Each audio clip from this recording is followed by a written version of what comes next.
My university was about to make me spend $4,000 on a class that I'd already studied. Then they changed their mind. And this was not because I took an exam or I transferred universities, but it was because of an old document that I had no idea still held any value.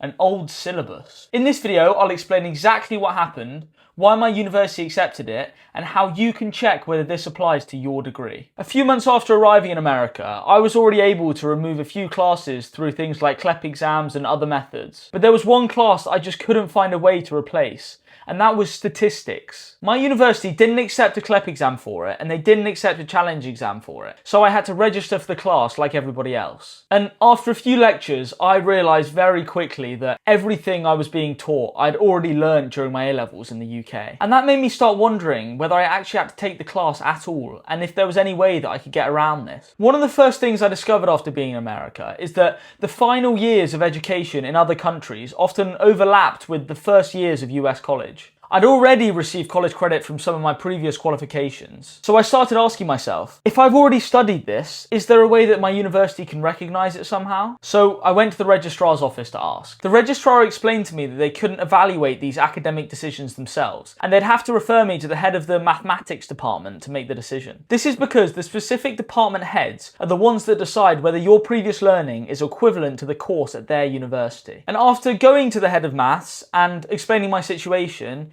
they asked me, do you still have the syllabus from your A-level statistics course? So I downloaded the syllabus from the exam board's website as well as a past paper, and I sent it over to him. A few days later, I received a decision. The department had approved the equivalency. I checked my degree audit and I was already withdrawn from the statistics course. And by that point, I'd already saved $4,000 in tuition fees. At first, I thought they would simply just compare the title of my A-level to the title of their specific course. But that's not what they were doing at all. They were comparing what I'd actually learned. Universities often look at things like the topics you've studied, the depth you've studied them to, the learning outcomes, and sometimes even the assessments that you've completed within them. And that's why a syllabus can be so valuable to them. It's evidence of what you've actually learned within that topic. In my case, my A-level statistics syllabus covered enough of the material that meant the university decided that I didn't need to take their class. It's important to note here that this wasn't transfer credit in the traditional sense. It was the head of the department deciding that my previous learning was equivalent to one of their courses. Unfortunately, I only discovered this after the add drop line, which meant that I couldn't pick up another class that same semester to replace it. Looking back, that's probably my biggest regret. If I understood this process before registering for classes, then I could have planned my degree much more efficiently. After seeing it work once, I decided to try it again and looked at other classes that felt familiar. I repeated this same process for some general education maths requirements,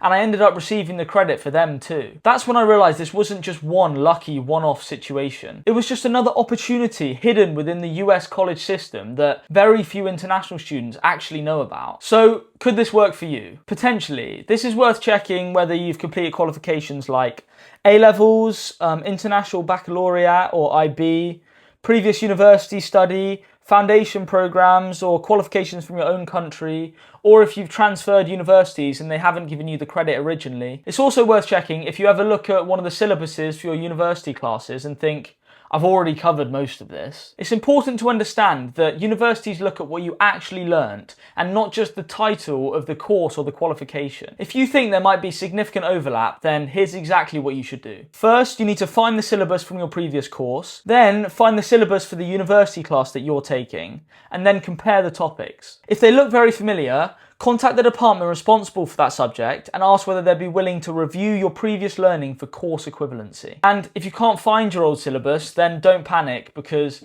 many schools, universities or exam boards will always provide you another copy. You just have to ask. And it's important to note that every university has different policies, so there's no guarantee that you'll receive credit. But asking for it doesn't cost anything, and the worst outcome is that they'll just say no. But the best outcome is that you'll avoid paying thousands of dollars in tuition fees for learning that you've already completed. The biggest lesson here wasn't saving $4,000.